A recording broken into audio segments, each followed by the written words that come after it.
J'ai suivi hier soir sur la nouvelle chaîne ivoirienne NCI une interview dont l'invité était Serge Daniel. Serge Daniel qui a été invité et présenté comme un spécialiste de la région qui était venu pour expliquer, éclairer les Ivoiriens sur les attaques perpétrées contre la localité de Difita dans la nuit du 24 au 25 août 2025. Lors de cette interview, vous allez comprendre que Serge Daniel qui est venu a fait une intervention orientée, une intervention pour brouiller les pistes et surtout une intervention pour accuser, une intervention en charge contre le Burkina Faso.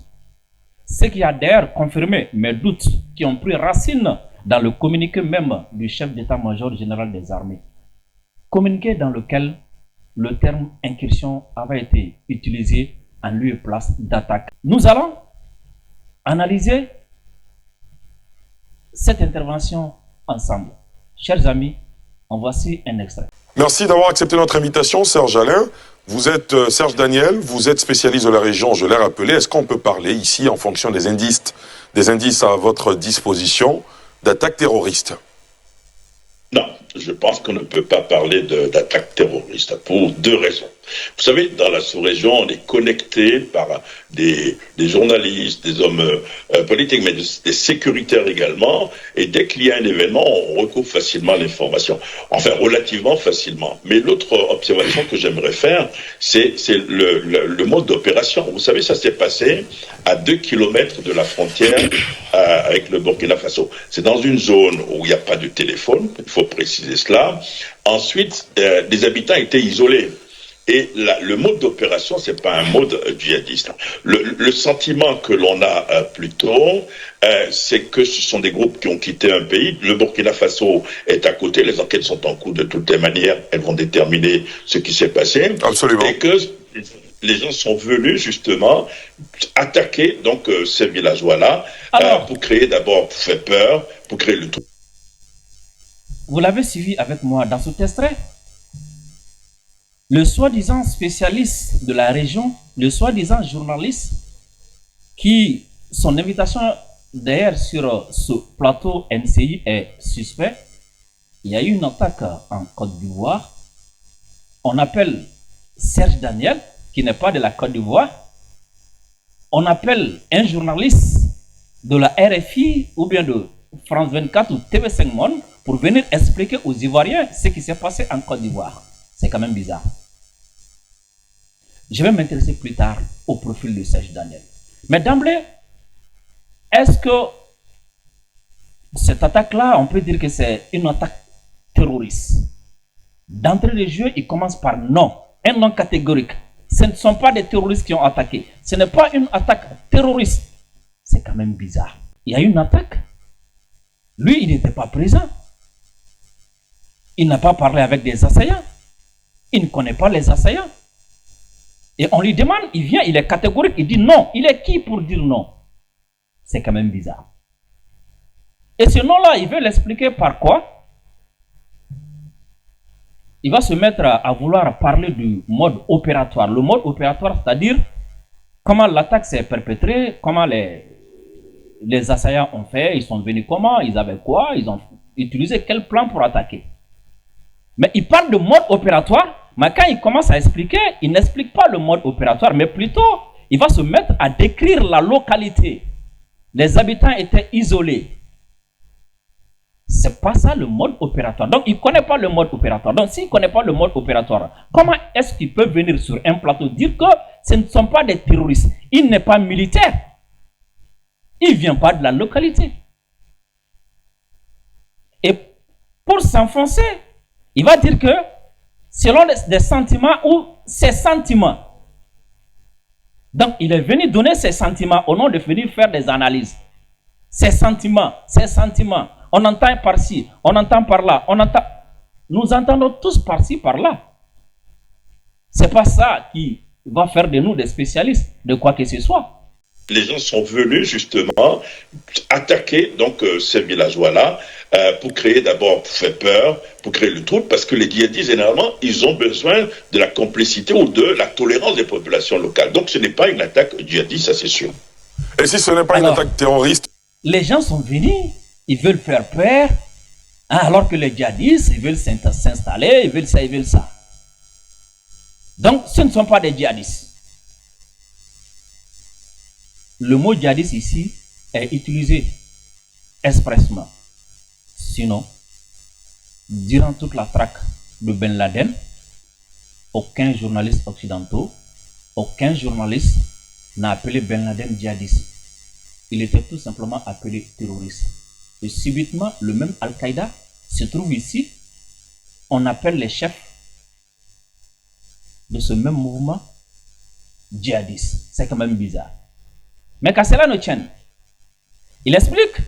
Il dit que ces gens-là sont venus, ces gens-là ont besoin de s'installer, ils ont besoin d'avoir la confiance, tout et tout. Donc ce ne sont pas eux. Ce ne sont pas eux. Ce qui est contradictoire, qui utilise la terreur pour s'installer? Des terroristes. D'ailleurs, c'est là où vient leur nom. Qui utilise la peur pour s'installer? Des terroristes. Ceux qui ont attaqué selon lui veulent semer la peur. En parlant de mode opératoire, qui sème la peur pour s'installer? N'est-ce pas des terroristes? Mais malgré tout ça, ce ne sont pas eux. Continuons. Cette attaque peut venir de qui, selon vous? Il y a des groupes, on parle beaucoup d'un groupuscule, on a entendu parler de VDP? Oui, j'ai entendu parler de VDP également parce qu'ils ne sont pas loin. Mais ce qui est important à dire, c'est que ce genre de situation... Si ce ne sont pas des terroristes, qui sont les assaillants? Alors on parle beaucoup, et le journaliste l'oriente vers les VDP. Sinon, l'invité était en train d'expliquer, mais le journaliste l'oriente vers les VDP. On entend aussi qu'il y a des VDP ou bien ce sont des VDP. C'est là où le gars va s'enfoncer davantage. Écoutons-le. Également parce qu'ils ne sont pas loin. Mais ce qui est important à dire, c'est que ce genre de situation mérite d'éclaircir les relations entre les VDP au sein des à la frontière, et les autres populations qui sont de l'autre côté de la frontière. Ça me semble important. Il faut voir vers les VDP. On a parlé d'un groupuscule. D'autres ont estimé que c'est peut-être lié des gens qui veulent semer des troubles à cause des élections qui vont se dérouler bientôt en Côte d'Ivoire. Mais VDP, j'ai entendu parler de ça. Groupuscule, j'ai également entendu parler de ça. Et pour vous, leurs intentions, c'est clairement... VDP, oui, VDP, parce qu'ils ne sont pas loin. Parce qu'ils ne sont pas loin, donc ce sont des VDP qui ont fait l'attaque. Et les terroristes, ils étaient loin. Et les militaires, ils étaient loin. Parce qu'ils n'étaient pas loin. Donc on va les impliquer. Et pour expliquer ça, il dit quoi? On a entendu parler. On veut éclairer. On amène un spécialiste qui vient pour éclairer, mais qui va venir raconter des ragots de ce que les gens racontent. Pas avec des analyses, pas avec des arguments, pas avec des faits. Mais quand même, un spécialiste, il utilise les faits. Pas ce qu'on lui a dit, pas ce que les gens racontent. Après, il va venir au fameux groupuscule. Ce fameux groupuscule sur lequel va être basé beaucoup de choses, beaucoup de narratifs et surtout beaucoup d'orientation. Écoutons-le. D'avoir une incidence négative sur la prochaine présidentielle? S'ils le peuvent, pourquoi pas? Je dirais que c'est plutôt même un test, vous voyez, parce que vous avez vu, il y a eu un mouvement de flux et de reflux immédiatement. Parce que dans la zone, vous avez les VDP, mais vous avez également les DOSO, il ne faut pas l'oublier. Il y a aussi cette volonté que les gens peuvent avoir de communautariser la violence, par exemple, d'opposer les communautés entre elles. Ce qui est important, et j'aimerais bien le dire, dans cette zone-là, il faut faire très attention parce que les assaillants ne viennent pas en véhicule, il n'y a pas de route praticable. Donc il faut faire attention, de mon point de vue, aux engins à 2 roues, les motos. Parce que les gens circulent énormément à moto dans ces zones-là. On peut transporter aujourd'hui, par exemple, 50 Kalash sur une moto, on peut transporter 10 caisses de munitions sur une moto. Il va falloir faire beaucoup attention de mon point de vue. Alassane Rabo, vous avez une question pour Serge Daniel? Oui, Serge Daniel, je vous ai lu sur le réseau social X, vous avez dit que cette attaque aurait été planifiée par un groupe politico-militaire du nom de Code provisoire de Claire Action. Je voudrais savoir depuis quand est-ce que ce groupe existe et dans cette partie du pays, est-ce que ce groupe est à sa toute première tentative? Alors, c'est très intéressant ce que vous dites, parce que ce soir, par exemple, ils ont encore changé de nom. J'ai parlé plutôt de groupuscule. C'est pas un groupe qui est organisé. Et, je ne vois pas du tout une rébellion, si vous parlez clairement, si vous voulez. Un groupuscule qui a des idées probablement politiques également, mais qui veut tester un peu le dispositif sécuritaire du côté de la Côte d'Ivoire. Mais ce n'est pas quelque chose de structuré. J'ai par exemple un spécialiste mauritanien qui me disait tout à l'heure que la dernière information qu'il avait, c'est que ce n'est pas un groupe forcément structuré, mais que ce sont, permettez l'expression, pour le moment, on peut estimer que ce sont des brebis égarées, mais qui sont en train de tester un dispositif et qui peuvent recruter, parce que de l'autre côté, ce qui est important sur les VDP, par exemple, vous savez qu'ils recrutent du côté de la frontière ivoirienne, pareil. Quand même, moi, je n'ai rien compris. Vous aussi non plus. Après avoir sémé le doute envers les VDP, après avoir créé la suspicion sur les VDP, après avoir accusé les VDP, il se met à parler d'un autre groupuscule. Maintenant, ni lui, ni le journaliste ne lui demandent la nationalité de ce groupuscule. Qui sont ces gens-là? Ce groupuscule est composé de quelle nationalité? Ce groupuscule est composé de qui est à la tête? Ils sont où? Ils commencent à marginaliser. Non, ce n'est pas un groupe qui est bien organisé, ce n'est pas un groupe qui est structuré. Vous savez, on ne peut pas appeler ça rébellion, on peut appeler ça comment? Donc maintenant, ce ne sont plus des VDP. Maintenant, c'est un groupuscule. Ce groupuscule-là sont des Ivoiriens, sont des Mauritaniens, sont des Tchadiens, sont des Soudanais, sont des Français, on ne sait pas. Qui est à la tête? Quelles sont leurs revendications? D'ailleurs, ce fameux groupuscule dont lui seul connaît l'existence. Un groupe qui vient d'être créé, lui il sait déjà que ce groupuscule n'est pas organisé, n'est pas structuré, et il est au courant de tout ce que ce groupe fait. C'est quand même bizarre. C'est là où tout va se jouer. Premièrement, il faut tout faire pour écarter la thèse terroriste. Après avoir écarté la thèse terroriste, il faut orienter les esprits vers les VDP, le Burkina Faso. Et ensuite, il faut orienter les esprits vers un groupuscule qui peut être composé par des Ivoiriens. Et ensuite, ils vont aller chercher un lien entre les VDP et ce groupuscule. Et vers la fin, ils vont présenter ça comme une menace sur la Côte d'Ivoire. Parce que si la thèse terroriste est priorisée, s'il s'avère que c'est une attaque terroriste, ça va mettre à mal tout le narratif qui a été véhiculé pendant tout ce temps. Si jamais c'était des terroristes, comment ils vont dire ça?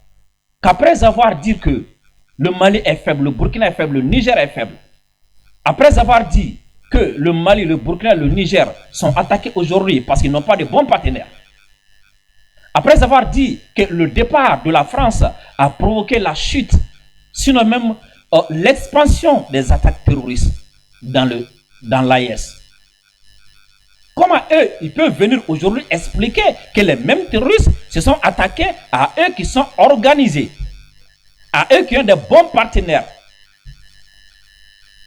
Ça ne peut pas passer. Il faut écarter ça. En écartant ça, il faut faire une pierre deux coups. Il faut faire une pierre deux coups. Parce que la fin de cette histoire, vous allez entendre que le nom de l'opposition va être mêlé à ça. Le nom de l'opposition va être mêlé à ça. Comme le nom de l'opposition a été mêlé au saccage dans la nuit du 1er au 2 août. Et après, on va le présenter comme le défenseur. Et ensuite, on va accuser l'opposition soit d'être mêlée, soit d'être à l'origine. Donc, l'opposition n'est plus une opposition selon eux démocratique. L'opposition tente à déstabiliser. Donc, faisons bloc derrière le président pour contrer l'opposition et ses amis. Voilà le scénario, chers amis. Et pour ce scénario, c'est toujours la presse française ou toujours les envoyés des radios ou bien des télés françaises qui vont être utilisés. Revenons sur les explications que ce soi-disant spécialiste disait. BDP, par exemple, vous savez qu'ils s'implanter, donc ce n'est pas eux, parce que d'habitude, eux, ils ne s'attaquent pas à la population. Les attaques contre les populations civiles au Mali, au Burkina, au Niger, au Nigeria, les enfants enlevés au Nigeria, les filles enlevées, les filles de Chibok, les rapports des Nations Unies, les chiffres avancés dans les rapports des Nations Unies, les morts civiles qui sont annoncés dans les rapports des Nations Unies, les villages attaqués par des terroristes dans les rapports des Nations Unies, sont-ils faux? On veut nous faire croire aujourd'hui que les terroristes ne s'attaquent pas aux civils. Ogosagu et Sobanda ne sont pas des exemples vivants. N'est-ce pas eux-mêmes qui ont dit que dans l'attaque de Farabougou, qu'il y a des civils qui ont été tués? Et aujourd'hui, ils sont en train de faire la promotion des terroristes en essayant de faire croire à la population, les terroristes ne vont pas s'attaquer à vous. Donc, laissez-les. C'est ça qui est derrière.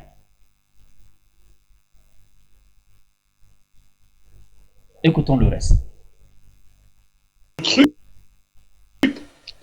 Du côté de la frontière ivoirienne, par exemple. Bon, je ne veux pas accuser les VDP, mais il faut éclaircir, de mon point de vue, cette situation sécuritaire à nos frontières et ce qui passe par nécessairement la coopération entre nos États. Sir Daniel, il y a beaucoup de mouvements du côté de cette frontière de la Côte d'Ivoire. Est-ce qu'il faut craindre une incidence sur la prochaine élection à venir dans le contexte actuel? J'ai des craintes, je vais vous dire pourquoi. Vous savez que les djihadistes ou les groupes armés désormais utilisent la géographie des frontières, c'est-à-dire qu'ils opèrent à deux frontières. Généralement, c'était Mali, Burkina, Niger, etc. Et maintenant, ce sont trois frontières. Donc, vous avez la Côte d'Ivoire, vous avez le Mali, vous avez également le Burkina Faso. Ce qu'il faut craindre à chaque veille d'élection, on estime toujours, bon, on a toujours peur, on dit, va avoir ceci, cela. Bon. Mais il faut quand même prendre, de mon point de vue, les dispositions nécessaires pour que, à ces frontières-là, on rassure les populations. C'est très important. J'ai parlé tout à l'heure de la communautarisation de la violence, c'est-à-dire qu'on peut pousser les communautés à se battre entre elles et ça peut dégénérer par la suite. Et donc, de mon point de vue, il faut malgré tout, même s'il y a un pays qui ne veut pas négocier, qu'il a refusé d'expliquer. Il va essayer d'expliquer ce mode opératoire ici sans parler de mode opératoire. Oui, il y a des craintes sur les élections parce que c'est ça même l'objectif. Il y a des craintes sur les élections parce que les terroristes sont présents. Parce qu'il y a des gens qui jouent sur les violences intercommunautaires. Qui sont ces gens-là? N'est-ce pas des terroristes? N'est-ce pas des terroristes qui provoquent des tensions intercommunautaires? Ensuite, venir se présenter comme des sauveurs?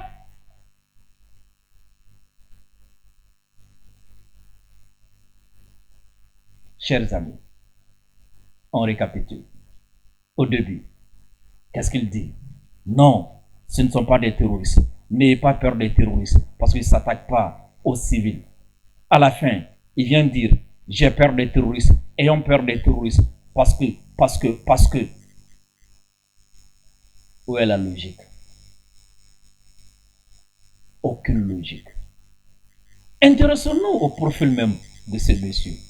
Encore, je vous dis, une attaque dans une localité de la Côte d'Ivoire. On amène un journaliste de RFI qui n'est pas correspondant en Côte d'Ivoire, qui était correspondant au Mali, qui n'est même plus au Mali. C'est lui qu'on va aller chercher pour venir expliquer aux Ivoiriens ce qui s'est passé en Côte d'Ivoire, en lieu et place des journalistes ivoiriens. Ce n'est pas grave. Ensuite, on va le présenter comme spécialiste de la région. Depuis quand il est spécialiste? Alors, la question que je me pose, il faut quoi pour être spécialiste? Il faut quoi pour être spécialiste? Est-ce que c'est même sérieux de venir s'asseoir sur un plateau, parler d'un événement, alors que tu n'as aucun lien géographique, et venir juste dire les gens ont dit ça, j'ai entendu ça, les gens ont dit ça, j'ai entendu ça. Ce n'est pas sérieux, pas du tout. Mais il est dans son rôle. Il est dans son rôle. Il est là pour ça. C'est ce que je vous disais hier.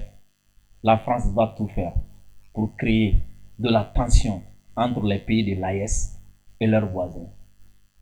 S'il faut provoquer une guerre entre l'AES et ses pays voisins, la France est prête à le faire. Juste pour pouvoir y revenir. Juste pour pouvoir dégager les trois chefs d'État de l'AES.